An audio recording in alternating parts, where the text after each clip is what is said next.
और Pan Am का एक विमान 12 जुलाई 1955 को आसमान में उड़ते उड़ते कहीं गायब हो गया। प्लेन की काफी खोजबीन की गई पर कोई भी सबूत नहीं मिला। पैन एम आखिर गया तो गया कहां? समय के साथ साथ इस घटना को भुला दिया गया, लेकिन करीब 37 साल बाद एटीसी को एक अज्ञात कॉल आया। ये आवाज कैप्टन की थी। उन्होंने कहा कि हम पैन एम फ्लाइट 914 से बोल रहे हैं, हमें लैंडिंग की परमिशन चाहिए। ये वही पैन एम था दोस्तों जो 37 साल पहले गायब हो चुका था। आखिर ये प्लेन पूरे 37 सालों तक था कहां? आइए इस पूरे केस को समझने की कोशिश करते हैं आज के इस वीडियो में। 12 जुलाई 1955 डगलस DC-4 मॉडल का एक विमान जिसे पैन एम ऑपरेट कर रही थी, कॉल साइन फ्लाइट 914, ये न्यूयॉर्क एयरपोर्ट से उड़ान भरने की तैयारी कर रहा था। प्लेन में 5 क्रू मेंबर्स और 57 पैसेंजर सवार हो गए। सारे इंस्पेक्शन के बाद ये प्लेन उड़ान भरने के लिए तैयार हो गया। एटीसी के परमिशन के बाद कुछ ही देर में ये प्लेन रनवे पर रन करते हुए टेक ऑफ कर गया। इस प्लेन को न्यूयॉर्क से मियामी जाना था, लेकिन इस प्लेन के साथ कुछ ऐसा हुआ कि आधे रास्ते में ही ये प्लेन गायब हो गया। एटीसी ने अपने रडार में ट्रैक करने की कोशिश किया, पर प्लेन रडार में कहीं भी दिखाई नहीं दे रहा था। आखिर ये प्लेन गया तो गया कहां? न कोई डिस्ट्रेस सिग्नल और न ही किसी तरह का इमरजेंसी कॉल आया। चुपचाप ये प्लेन गायब हो गया। सालों तक इस प्लेन की खोजबीन की गई, लेकिन कोई भी सबूत, कोई छोटा सा भी निशान ऐसा नहीं मिला जो ये संकेत दे रहा हो कि पैन एम फ्लाइट 914 क्रैश हो गया। आखिर ये प्लेन गया तो गया कहां? 3 दशकों तक इस सवाल का जवाब किसी के पास भी नहीं था। समय के साथ साथ इस हादसे को भुला दिया गया, लेकिन साल गुजरते गुजरते आया सन 1992। कर्कस वेनेजुएला एटीसी हर रोज की तरह प्लेन्स को गाइड कर रहे थे, पर अचानक उन्हें एक रेडियो कॉल आया। उन्होंने कहा कि हम पैन एम फ्लाइट 914 से बोल रहे हैं, हमें एयरपोर्ट में लैंड करने का परमिशन चाहिए। साथ ही साथ उसने ये भी पूछा कि अभी हम कहां पर हैं। एटीसी को ये बात पता था कि 37 साल पहले पैन एम फ्लाइट 914 कहीं गायब हो गया था, और आज वो मुझे कॉल करके कह रहा है कि हमें लैंड करने की परमिशन चाहिए। ये बात दोस्तों काफी हैरान कर देने वाली थी। खैर, एटीसी ने प्लेन को लैंडिंग करने का परमिशन दे दिया। कुछ देर बाद ये प्लेन सेफली लैंड भी कर गया। एक ग्राउंड क्रू पायलट के पास पहुंचे। उन्होंने कहा कि ये साल 1992 है और आपने वेनेजुएला एयरपोर्ट पर लैंड किया है। 1992 के मॉडर्न प्लेन्स को देखकर पैन एम का पायलट घबरा गया और वो फिर से प्लेन को मोड़ते हुए कहा कि हम जा रहे हैं। पायलट ने हाथ हिलाते हुए बाय बाय कर दिया। उसी दौरान उनके हाथ से पेपर का एक टुकड़ा गिरा। इसके बाद ये प्लेन वापस से टेक ऑफ करके एक बार फिर से ये गायब हो गया। दोस्तों, इन्वेस्टिगेशन से पहले ही मैं आपको बता दूं कि इस कहानी में रत्ती भर की सच्चाई नहीं है। ऐसे स्टोरीज को ट्रू इंसिडेंट बोल के इसलिए लिखा जाता है ताकि लोग क्लिक करें और वो पैसे कमा सके। आज से 20-30 साल पहले घर घर में टीवी नहीं होता था, इसलिए वो वक्त मैगजीन्स का था। घर घर में न्यूज़पेपर आया करता था, और जब किसी न्यूज़पेपर की सेलिंग नहीं होती थी तो सिंपल तरीका यही है कि कुछ ऐसा अटपटा छाप दो कि लोग सोचने पर मजबूर हो जाएं। साल 1985 में वीकली वर्ल्ड न्यूज वालों ने भी कुछ ऐसा ही किया। उन्होंने पैन एम फ्लाइट 914 की कहानी को छाप दिया, और सिर्फ इसी कहानी को नहीं, ऐसी कई मनगढ़ंत कहानियों को वीकली वर्ल्ड न्यूज छापना शुरू कर दिया।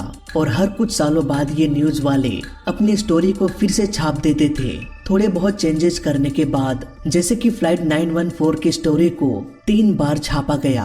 पहली बार साल 1985 में इसे पब्लिश किया गया। यहाँ पर एक इंटरेस्टिंग बात बताता हूँ दोस्तों, ये साल चल रहा था 1985, प्लेन गायब हुआ था 1955 में, और ये 37 साल बाद दोबारा दिखाई दिया 1992 में। मतलब कोई लॉजिक है इस बात में? जब इस कहानी को छापा गया तब 1985 चल रहा था, 1992 आने में अभी भी 7 साल बाकी था। इट मीन्स ये पास्ट में गायब हुआ और फ्यूचर में चला गया। मतलब में भी उस वक्त लोगों को लगता होगा कि चलो ये फिक्शनल स्टोरीज है, पढ़ने में मजा आता है, बस इसमें कोई भी सच्चाई नहीं है। लेकिन 1985 के बाद इसे दोबारा से 1993 में फिर से छापा गया। अब यहाँ पर ये कहानी टाइमलाइन के हिसाब से सुटेबल लग रही थी, क्योंकि 1955 में गायब हुआ और 1 साल पहले यानी कि 1992 में दोबारा दिखाई दिया। दोनों ही घटना पास्ट में हुई, फ्यूचर से कोई कनेक्शन नहीं। साल 1993 में जिन लोगों ने भी ये आर्टिकल पढ़ा होगा, मे भी उन लोगों में से कुछ लोगों को तो लगा होगा कि भाई पिछले साल 1992 में जो प्लेन लैंड किया था वो 37 साल पहले 1955 में गायब हुआ था। साल 1993 के बाद फिर से साल 1999 में इस कहानी को रिपब्लिश किया गया। कभी वीकली वर्ल्ड न्यूज वाले पायलट की फोटो ही बदल देते, तो कभी 37 साल के जगह 35 साल कर देते।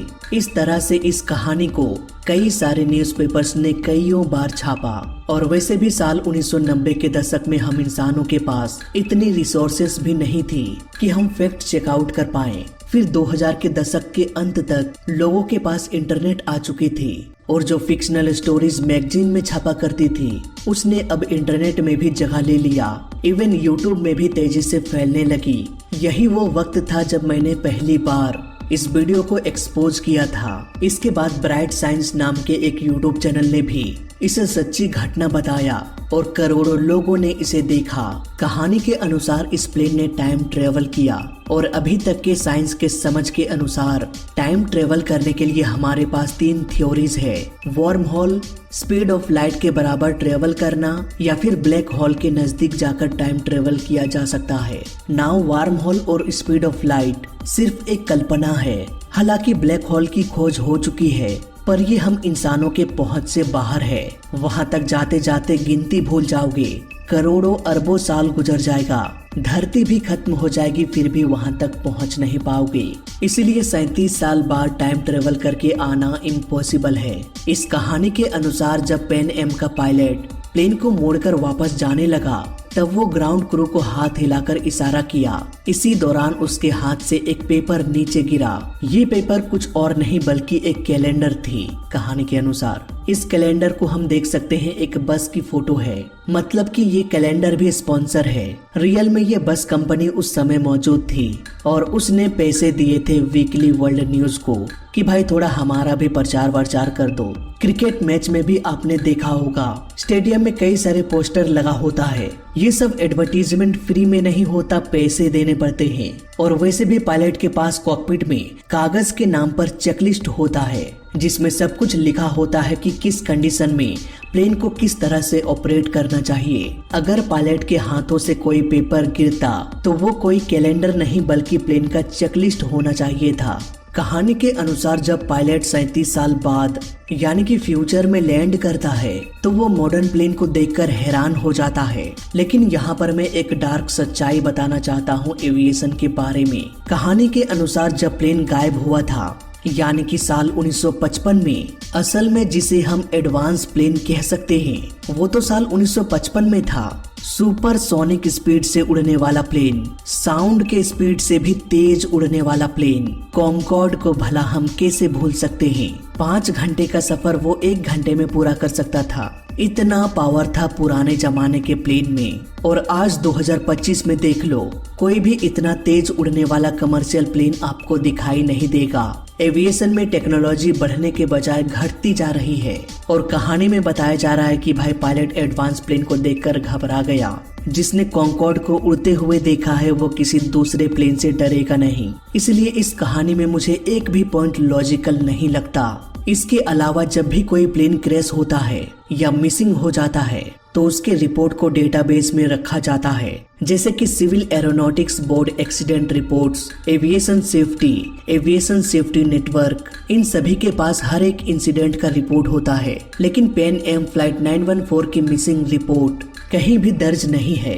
ये डगलस DC-4 मॉडल का एयरक्राफ्ट था।